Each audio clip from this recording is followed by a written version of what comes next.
Selamat pagi, Pak Marta dan teman-teman sekalian. Sebelumnya perkenalkan nama saya Muhammad Alfariza Mahendra dengan nomor NPM 1806195715. Eh, di sini saya akan mempresentasikan ujian akhir semester instrumentasi fisika yang berjudul bagaimana mendeteksi adanya berapa volume dan cara pendeteksian coronavirus di luar tubuh manusia.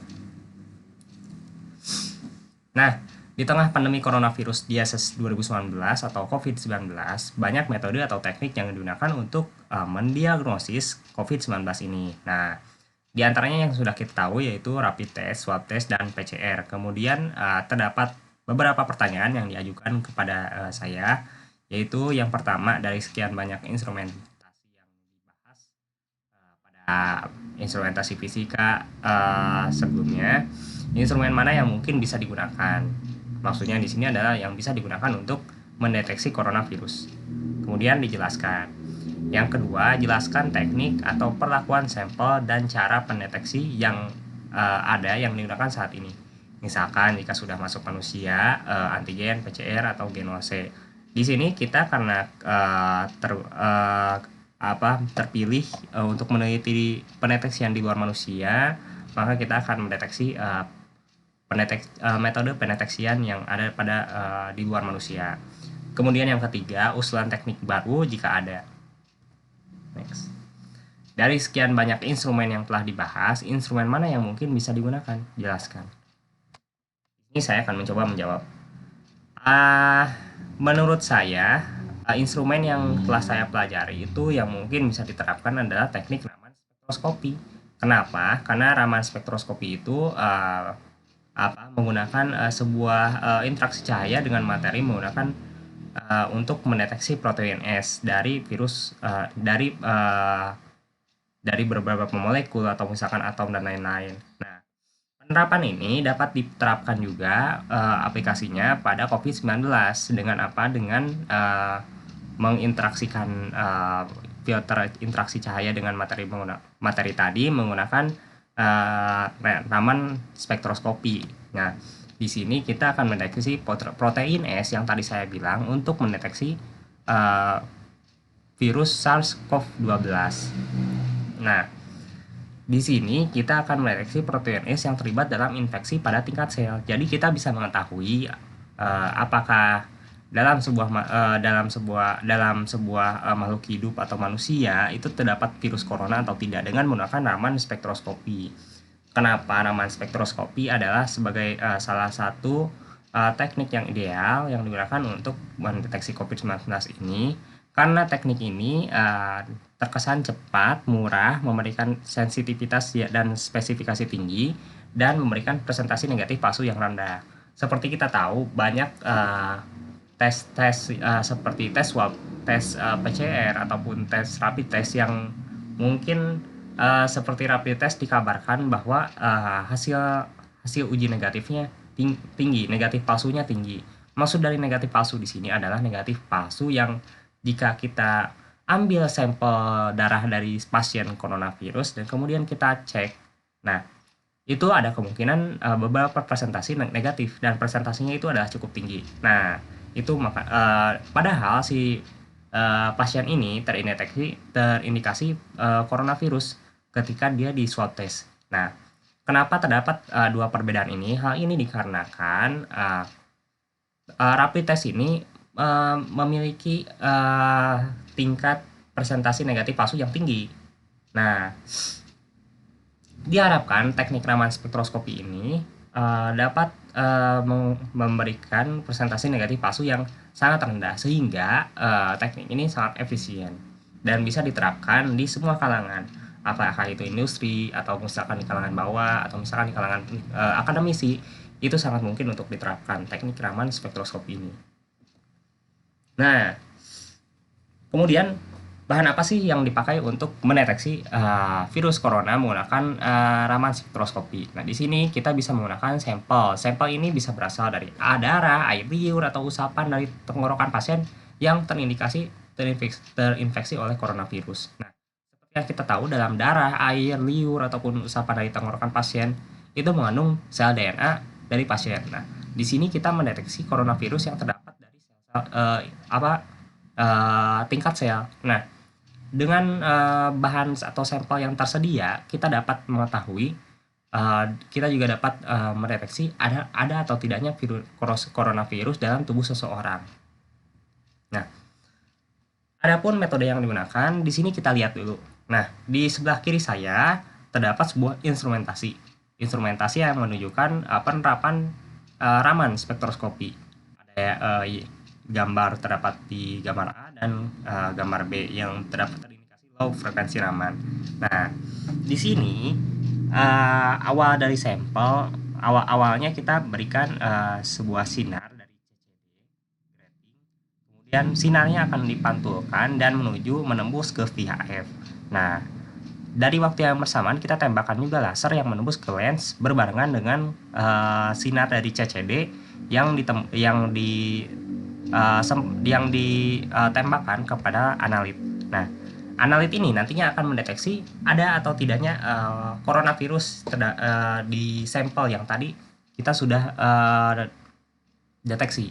Nah, jadi pengukuran Raman spektroskopi ini terdiri dari eksitasi sinar laser, koleksi yang sesuai optik, dan spektrometer. Jadi secara khusus mikroskop didasarkan pada modul mikroskop tegak lurus. Nah, pengaturan optik untuk pengukuran spektroskopi Raman ini disajikan seperti gambar berikut. Nah, kemudian tak lupa juga untuk Raman ini biasa mengukur daya optik laser yang diatur ke maksimum 30 mW dengan waktu akuisisi 5 detik dan kerapatan alur kisi 600 gram per milimeter. Next. Kemudian muncul pertanyaan kedua, yaitu jelaskan teknik atau perlakuan sampel dan cara deteksi yang digunakan saat ini. Nah, untuk di dalam tubuh sendiri, kita mengetahui bahwa terdapat swab test, PCR test, dan rapid test. Untuk mendeteksi yang di luar tubuh, terdapat sebuah penelitian terkini yang menggunakan sebuah perkiraan tingkat peluruhan pada sebuah material, misalkan pada plastik atau besi. Nah, itu kita akan mengukur tingkat peluruhannya itu seperti apa, dan apakah terdapat perbedaan adanya material yang terindikasi adanya virus COVID-19 atau tidak. Nah, kemudian kita mengetahui ada perkiraan peluruhan yang terindikasi coronavirus. Nah, di situ kita mengukurnya menggunakan apa? Menggunakan model regresi Bayesian. Nah, untuk Bayesian ini sendiri, SARS-CoV-2 dan SARS-CoV-1 ini digunakan sebagai strain. Jadi kita menggunakan sebuah aerosol dengan jumlah kurang dari 5 mili. Nah, kemudian aerosol ini mengandung sebuah SARS-CoV-2. Nah, atau SARS-CoV-1. Kemudian dihasilkan dengan menggunakan 3 jet Collison nebulizer dan dimasukkan ke dalam drum Goldberg untuk menciptakan lingkungan aerosol.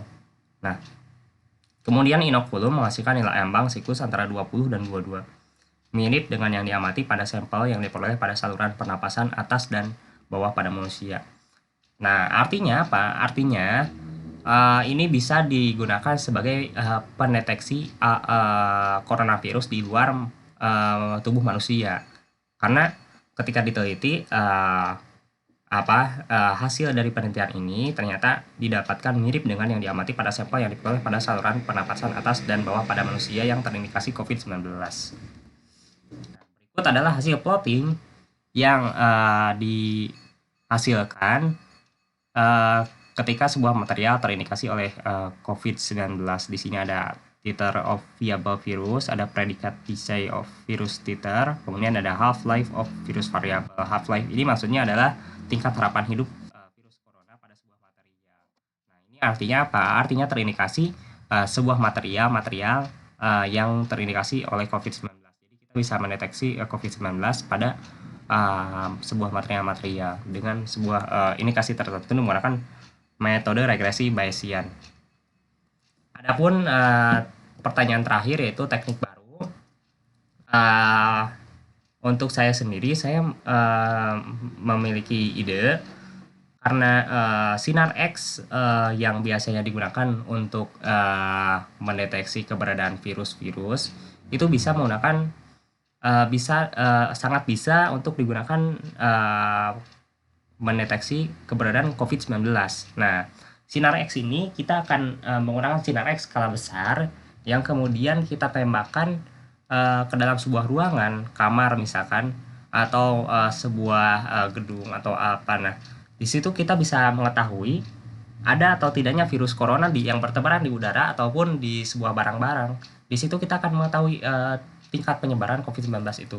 Nah, hanya saja saya mengetahui bahwa dan sangat menyadari bahwa, eee, biaya untuk penembakan sinar X untuk, mendeteksi virus COVID-19 ini akan sangat mahal karena, untuk pengadaan barang yang bisa menembakkan, sinar X ini sendiri, itu mungkin, terindikasi mahal dan sulit untuk didapatkan oleh, orang awam. Nah, mungkin itu saja untuk teknik baru yang bisa saya pikirkan, maka di sini didapat kesimpulannya. Nah, teknik Raman spektroskopi ini dapat digunakan sebagai pendeteksi coronavirus, seperti yang tadi kita sudah bilang. Kemudian yang kedua, pendeteksian coronavirus pada material menggunakan perkiraan peluruhan dan model regresi Bayesian.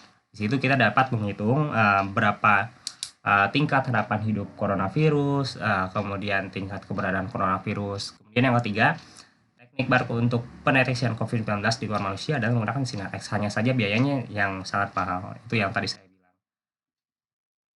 Berikut adalah daftar pustaka yang saya gunakan. Ada Photonix, kemudian ada artikel dari teknikuma.ac.id, ada juga artikel yang diterbitkan oleh NEJM, kemudian terakhir ada jurnal yang diterbitkan oleh Manuskrip Sentral. Sekian presentasi dari saya. Mohon maaf bila ada salah kata karena saya masih dalam tahap belajar. Assalamualaikum warahmatullahi wabarakatuh.